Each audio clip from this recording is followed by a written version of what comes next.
I woke up in the ER with a monitor beeping over my head, and no one beside me, no mother, no sister, just an empty chair and a nurse telling me, "She said you'd understand." Hi, I'm Lauren. A week ago, I had a minor stroke. But what hurt more than the numbness in my arm was realizing my own family had already signed away my rights while I was unconscious. They took my name off the deed, froze my accounts, and called it love. But I didn't disappear. I came back with proof. So, what do you do when the people who are supposed to protect you erase you instead? Before we dive into the story, let me learn a bit about you. If you're a charming lady, please leave the number 1 in the comments, and if you're a dashing gentleman, leave the number 2. This way I can send you a special greeting. Now let's start the story together. The first thing I saw when I opened my eyes was beige. Beige walls, beige sheets, beige tile ceiling humming under dim fluorescent light. The kind of sterile quiet that felt more like absence than peace. I blinked, and my left eye responded slower than the right. My mouth was dry. I tried to shift my body, but a sharp ache shot down my left arm and into my side. That's when I noticed the chair, the one beside the hospital bed, empty. No coat tossed across the back, no purse slung on the armrest, no styrofoam cup with a lipstick print. No sign anyone had been sitting vigil for me, not for 5 minutes, not for 5 hours. Just that chair, waiting for a presence that never came. I turned my head, slow and unsure, my neck stiff, like it had been forgotten. A monitor beeped rhythmically somewhere above my head, announcing I was alive, even if my body hadn't caught up to the news. A nurse walked in, clipboard in hand, shoes squeaking just a little. She looked to be in her 30s, pale pink scrubs, hair pulled into a low, practical bun. Her eyes landed on mine, and her smile turned gentle, practiced. "You're awake," she said softly, like she was easing me into the idea. I tried to speak, but my voice came out cracked, like splinters from dry wood. "Where's my mom?" She hesitated, that single beat too long. "She left earlier, said you'd understand." Understand what? I didn't say it aloud, just swallowed it down like a pill with no water. I looked toward the tray near the bed, some gelatin, a sealed carton of juice, and a spoon still wrapped in plastic, untouched. The nurse adjusted the IV drip and made a note on her chart. "You've been out a few hours," she said, not unkindly. I nodded, though the motion made my head swim. I pressed my hand to my temple, trying to remember. The last clear thing was the car ride, sitting beside my mother, her fingers tapping the steering wheel in even beats, her eyes fixed on the road ahead. I told her I couldn't feel my arm. She said nothing, just kept driving. When we pulled up to the ER, I had to open the car door myself. She walked in beside me, one hand on my elbow, answering questions for me like I wasn't there. "Is she under stress?" the nurse at check-in had asked. My mother didn't even blink. She's always dramatic when she's tired. That sentence had clung to my ribs like a bruise ever since. I tried to speak that day, to say something, but the words wouldn't form. The room had tilted sideways and everything had gone black. Now here I was, awake, alone, and somehow emptier than when I lost consciousness. "Can I get my phone?" I asked, slowly, tasting the words like they might betray me. The nurse offered a polite shake of her head. "I believe your mother took your personal items. She said you'd be fine without them." Fine. I turned my gaze toward the hallway. A television down the corridor played a rerun of the Macy's Thanksgiving Parade. A giant cartoon balloon floated across the screen, waving to a crowd that wasn't me. Somewhere, it was Thanksgiving. Here, it was just me, a tray of melting gelatin, and a chair with no story to tell. Later, when I swung my legs over the side of the bed, I felt the chill of the floor bite at my toes. The nurse tried to gently stop me, but I insisted. I needed to move, even if just to remind myself I could. I walked, slow, unsure, down the corridor toward the nurse's station. Every step echoed. I caught snippets of conversation as I approached. "Power of attorney's already signed." Prior episodes, maybe memory issues. My heart skipped. I froze behind the wall just before the station. Another voice responded, lower. It's already in the system. Her family said she's unstable. We've logged it. I stepped forward. Not fast, not loud, just enough to be seen. Excuse me, I said. Did you say power of attorney? The nurse at the desk flinched a little, then stiffened. I'm sorry, that's confidential information. I'm the patient, I said, my voice steadier than I felt. That's about me. Her eyes flicked to the side, unsure. She didn't answer. I backed away, not trusting my legs.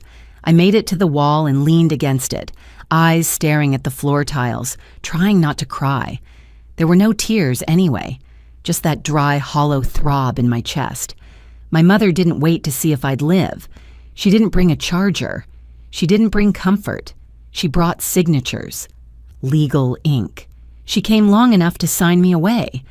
I whispered, to no one in particular, what did they do while I was unconscious? The chair back in my room still hadn't moved. Neither had the story it didn't tell. The folder they handed me looked more like something you'd use to carry cafeteria menus or sandwich coupons. Thin, folded unevenly, no label on the front. But inside, it didn't hold something harmless. It held pieces of me I didn't recognize, medical forms, printed notes, terms I'd never heard used in reference to myself. Cognitive dissonance, emotional fragility, possible prior episodes. I read those words sitting upright in the hospital bed, one hand bracing the thin file like it might bite. The nurse who passed it along didn't make eye contact. She just said, per request from your record, and vanished through the curtain. Outside, the ward had quieted. It was Thanksgiving morning, but you wouldn't know it unless you looked closely. Paper turkey cutouts were taped along the nurse station windows.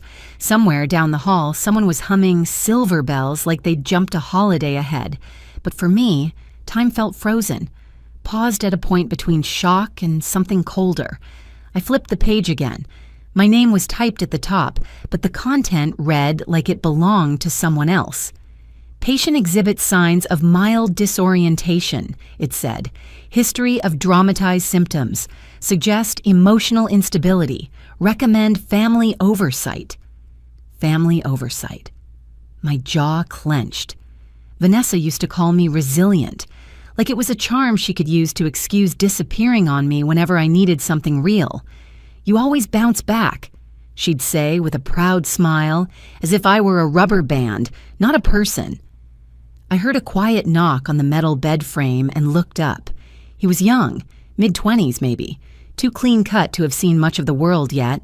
His badge read Rami Ortiz, intern RN. He stood awkwardly at the foot of my bed, glancing around as if unsure whether he was allowed to be here. I just wanted to check how you were feeling, he said.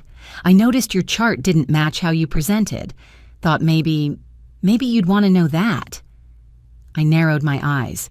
You read it? He hesitated. I shouldn't have. But yes. And something's off. There are entries, notes about memory loss, delusions, but they weren't logged by attending physicians. One of the entries came from an account that doesn't belong to a staff member. I felt the air shift inside my chest. Whose account?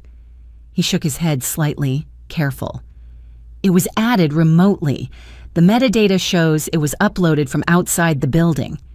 My throat tightened. I tried to keep my voice level. Can I see it? He nodded.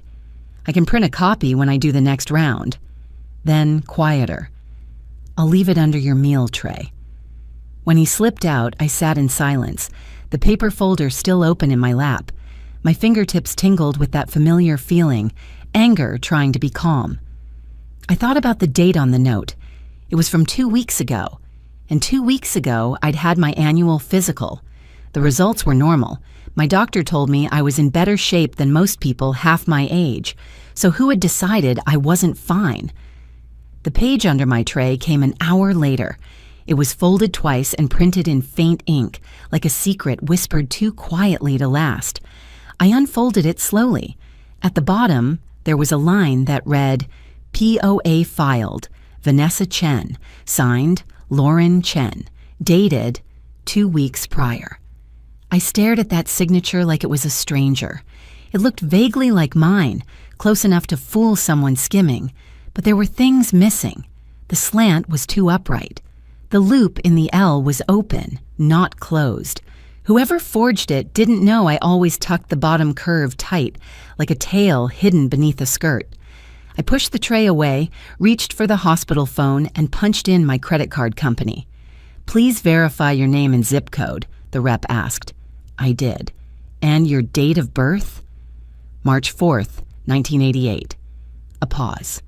Then, "Your account has been placed under restricted access. We'll need verification from the guardian on file before continuing." "What guardian?" "The person listed on your power of attorney." I hung up before my voice could crack. Then I called the front desk at my school. The secretary picked up cheerily. "Oh, hi, Ms. Chen. Hope you're resting well. We received the medical note. You've got a substitute through winter break." I didn't send any note. I set the receiver down slowly and sat very still, watching the white tile floor beneath my feet. The air in the room shifted like someone had opened a window I couldn't see. A cold draft settled over my shoulders. That's when Ramey came back in. He didn't speak, just slipped a small folder onto the bed tray and nodded once before walking out. I opened it with cautious hands. Inside were names and phone numbers, Adult Protective Services, Legal Aid of Ohio, a law office scribbled Wells and Company, and at the bottom, folded once in half, was a crumpled yellow slip of paper, a lottery ticket. The ink was smudged, like it had passed through too many palms. I turned it over. Yesterday's date. I didn't remember buying it. It sat in my palm like something disposable, forgotten, like me. I stared at it for a long moment before whispering to the empty room, "It doesn't look like salvation. It looks like trash."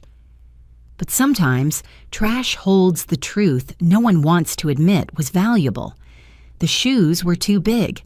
I'd stuffed paper towels into the toes, but they still flapped with every step like they weren't convinced I was ready to walk out.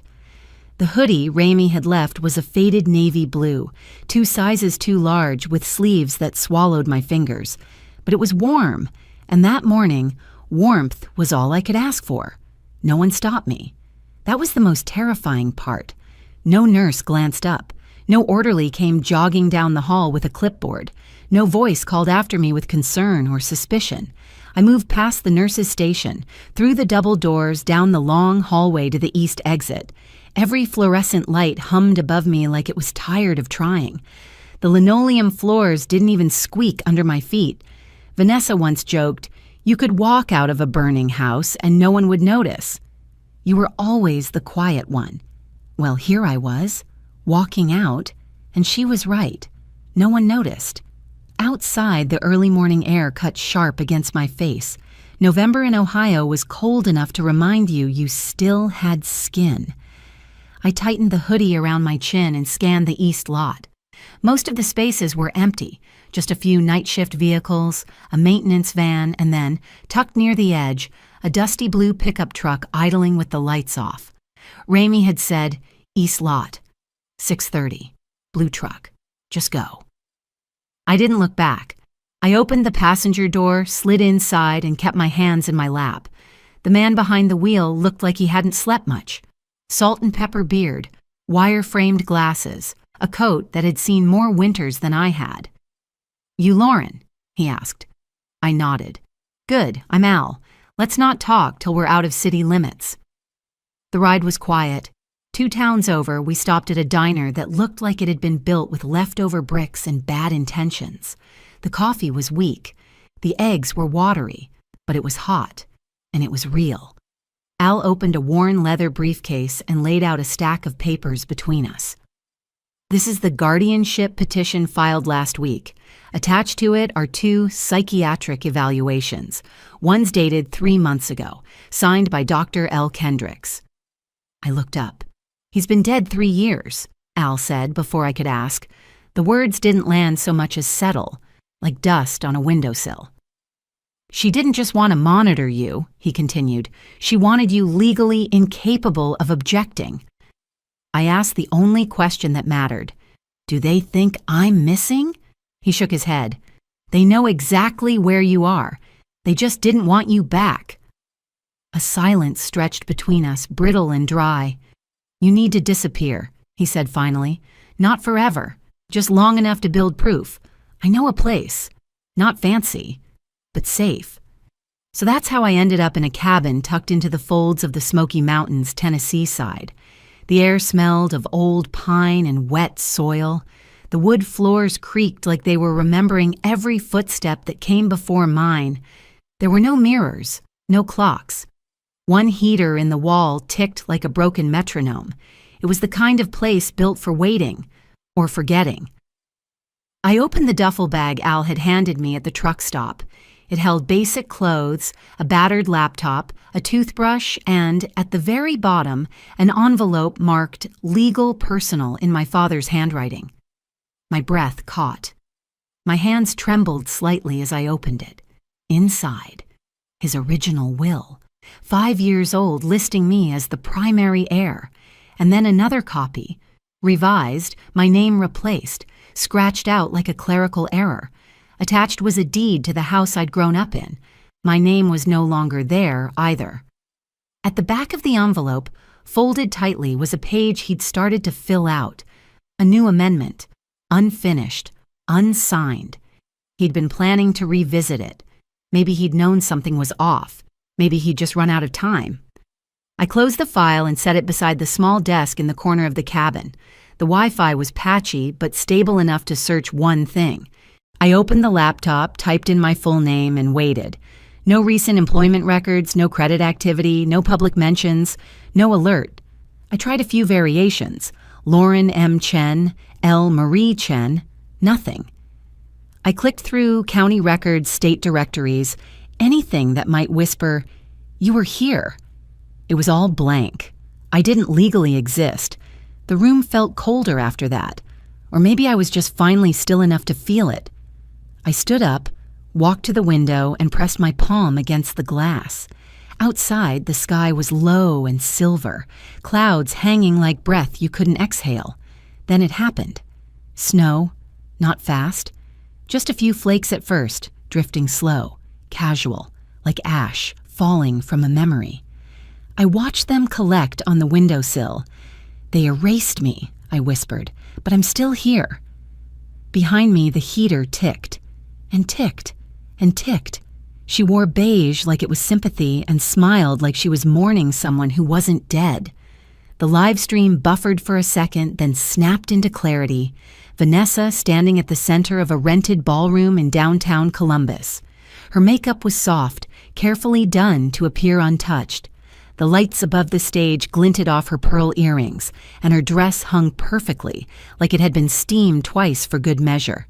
Behind her, the words, "Serenity Fund," "Healing Through Truth," stretched across a velvet banner.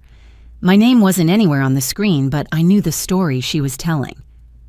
"I started this foundation," Vanessa said, her voice steady with a slight tremble built in, "to honor my sister's battle with mental illness. It's a cause that is deeply personal to me. Too many families suffer in silence, unsure how to help." She paused, just long enough to let her lip quiver. "Sometimes," she continued, "the best way to love someone is to protect them from themselves." Applause. Applause that clinked against champagne flutes and echoed off ballroom walls lined with people in rented tuxedos. People who didn't know me, people who thought they did because they had heard her version. I sat in the cabin alone. The coffee beside me had gone cold. The room smelled of dust and cheap wood, the heater still clicking like a metronome against the silence. The laptop's webcam light blinked once. I opened the recording software. No notes, no script, just the truth. I looked straight into the lens. "My name is Lauren Chen. I am of sound mind and body. I am recording this to document what has been done without my consent, under the guise of care." My voice didn't shake. I listed the forged evaluations. I held up the medical file and pointed out the signature from a doctor who had been dead for years. I showed the power of attorney, dated 2 weeks before my stroke. I flipped to the note filed from an external IP address, my sister's. "They called it love," I said softly, "but love doesn't lock you out of your own life. Love doesn't erase your name from every system that says you exist." I stopped the recording at exactly 10 minutes.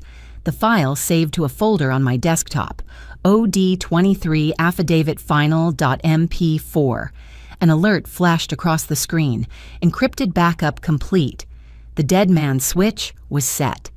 If I didn't check in within 72 hours, it would send itself. To the press, to the state bar, to the Department of Health, to anyone who still thought guardianship was always benevolent. A few minutes later, my phone buzzed. Ramy had sent a voicemail. I pressed play. "She was at the nurse's desk 3 days before your stroke," he said. His voice was low, careful. "Didn't ask how you were doing, just wanted to know which forms could be signed by family if you were too overwhelmed to respond. I didn't think anything of it at the time. I do now." I sat back in the chair, my fingers curling loosely in my lap. Al had sent the physical copies by courier yesterday. Everything printed, labeled, filed into packets with no return address. One to the Columbus Dispatch, one to a legal aid organization, one to a small independent station known for covering corruption cases. He'd written me afterward, "Paper leaves a heavier footprint." I reopened the live stream just as Vanessa returned to the stage. She held a velvet folder against her chest like it was scripture. "We're doing our best," she said, "to love her through this." I hit mute. Her lips still moved, smiling that soft, delicate lie. The camera panned across the ballroom, people sipping from crystal, dabbing at the corners of their eyes like grief was contagious. This wasn't a fundraiser. It was a funeral for my name, a eulogy Vanessa was delivering while I was still alive. I turned away from the screen and reopened the file directory. The folder labeled Archive Legal Trigger sat at the bottom. I right-clicked and selected Schedule Drop. The system confirmed. Auto-send initiated if 3 check-ins were missed. Insurance. I returned to the live stream one last time. The camera zoomed out. A chandelier sparkled above the room, the same one I used to help polish before holidays when I still had a place at that table. Now it hung over strangers drinking to my disappearance.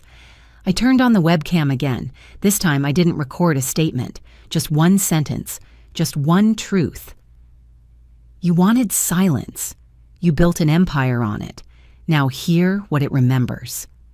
I closed the laptop and whispered to the dark, "You erased me, but I archived everything." The chandelier sparkled above her like forgiveness. I used to help polish it.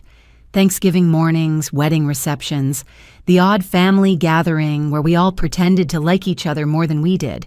Dad would hand me a folded rag and a step stool, and we'd reach up together side by side. Now, in the news clip on my screen, that same chandelier shimmered over a backdrop of evening gowns and damage control. Vanessa stood beneath it, giving her first interview since the Serenity Fund gala. "We love our sister and wish her peace," she said, hands clasped loosely in front of her. "This is a painful family matter. We hope the public will allow us space to heal." The reporter nodded sympathetically, as though it were just grief making her lie. But the screen split. On the other side, a headline burned into view. "Guardianship under question. Family fundraiser sparks legal scrutiny."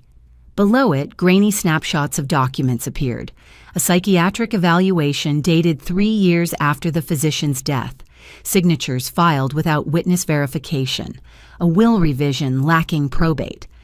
My Dropbox folder had gone live 48 hours ago. Al called it the fuse. "Quiet, but designed to travel," he said. I called it air, not revenge, not justice, just air. Because for months it felt like I'd been buried alive under someone else's version of me. Now truth was seeping in through the cracks. WLCN8 had been the first to run a segment. A clean 3-minute voiceover showing evidence I hadn't doctored, hadn't edited, hadn't even narrated. They let the documents speak, and they did. Vanessa's PR team released a statement that sounded like it had been dipped in honey and dried over ice.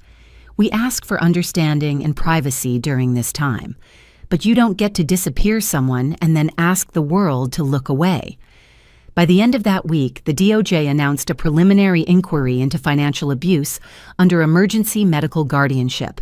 The morning after the announcement, Rami sent me an email from a burner address. Attached was his sworn affidavit. It read plainly, Lauren Chen was coherent, alert, and responsive. Her hospital file showed alterations made by outside parties. I witnessed an individual, Vanessa Chen, ask about legal forms before any decline in Lauren's condition was documented. Lauren was not delusional. She was lucid. They erased her anyway. I folded the printed copy and slid it into my expanding binder, right between forgery, POA, and medical record tampering. That binder had become its own story now, one where paper didn't lie. I remembered what Dad said once, flipping through an inspection report on the house. You're too sentimental to handle real estate. Paper matters. You get too attached. Maybe I did. But paper proved he was wrong and dead. That afternoon, my phone lit up. The number was blocked, but I knew the rhythm of Vanessa's voicemail tone before she even spoke. If you pull anything, she said, her voice stripped of warmth, I'll make sure you never see sunlight again. You don't want war with me. I didn't flinch. I hit save. Then I opened the evidence log on my laptop, added a new entry, verbal threat January 12th, 2022, and uploaded the audio to the legal folder. Al responded within minutes. She just locked herself into our narrative. She's reacting. That's leverage. I exhaled. Not from fear, not from victory, but from certainty. The bowstring had snapped, and now the arrow was midair. By Thursday, the court docket updated. Hearing scheduled. Chen v. Chen. Petition to void guardianship. Subpoena issued. Vanessa Chen. I stared at the screen, not because I doubted it, but because I needed to see it written by someone other than me, someone who hadn't forgotten my name. I hadn't left the cabin in days, not even to walk the gravel path behind it. The snow had started to melt, but the wind still carried the memory of ice.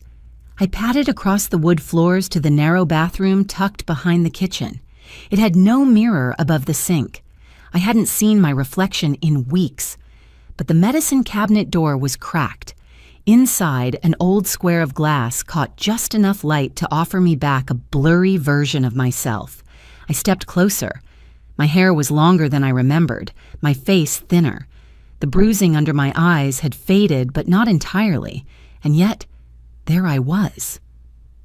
You're not gone, I whispered. The woman in the glass didn't smile, but she didn't flinch either. They said I was unfit to speak for myself, but no one silenced me today. The courtroom smelled faintly of dust and lemon polish. Franklin County Courthouse always did, even when I was a kid tagging along on field trips, marveling at the solemnity.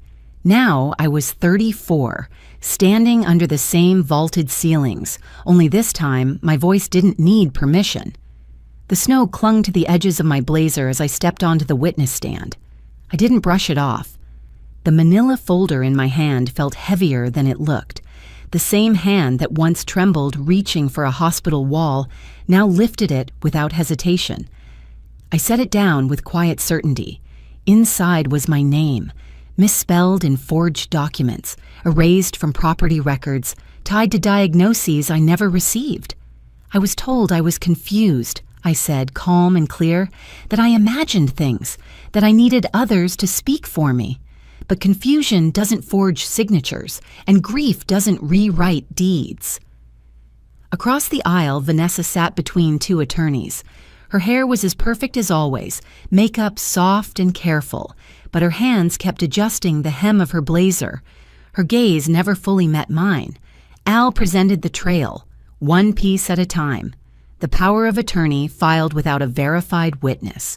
The medical notes logged from outside the hospital system. The psychiatric assessment dated months after the doctor's death. The voicemail Vanessa left, her voice low and full of threat. Then came Ramey's affidavit. It was read aloud in its entirety. The courtroom held its breath. She was coherent, present. Her file showed edits made by an unauthorized party. Her sister asked about forms before any documented decline. Vanessa stood to respond. "We feared for her well-being," she said, voice catching just enough to sound unrehearsed. "Everything we did was out of love." The judge leaned forward. Love doesn't remove legal identity or file conservatorship using a backdated psychiatric form. A quiet murmur rose from the gallery. It didn't take long after that. The guardianship was declared void. My legal rights, my accounts, and my name restored. Vanessa was fined and referred for federal investigation. Her foundation's assets frozen pending audit. When I walked out of that courthouse, I didn't feel triumphant. I felt intact. Reporters crowded the steps, calling my name. I stopped for 1 second. "I didn't come here to destroy anyone," I said. "I came to reclaim what they buried." That night, back at the cabin, the fire crackled low, casting orange shadows across the wood floor. I sat in the same chair I'd used for weeks, the legal binder now closed and stored beneath my bed. The air was quieter than usual, or maybe it was just my breathing that had changed. A knock came at the door, soft, hesitant. A young woman stood on the porch, bundled in a green coat, cheeks pink from cold. "Miss Chen," she asked, "we were wondering, would you speak at our Elder Justice Summit?" I didn't pause. "That's why I'm still here," I said. Later, I folded a gray sweater into my suitcase. Then I picked up the name tag they'd sent in the mail. Simple white card, bold black font, Lauren Chen. No footnotes, no asterisks, just me. There's a quiet kind of justice in being seen again, not as a victim, but simply as myself. I didn't walk away with applause or headlines. I walked away with my name intact. Sometimes family doesn't fail us loudly. It fades, one form at a time, until you wonder if you imagined the love at all. But memory has edges, and truth has weight. And when we speak gently but clearly, even silence can't hold its power. If this story reminded you of a moment when you had to reclaim your voice, I'd be honored to hear it. Leave a note, share your thoughts, or simply carry the lesson forward. No one can erase who you are when you're ready to speak it aloud.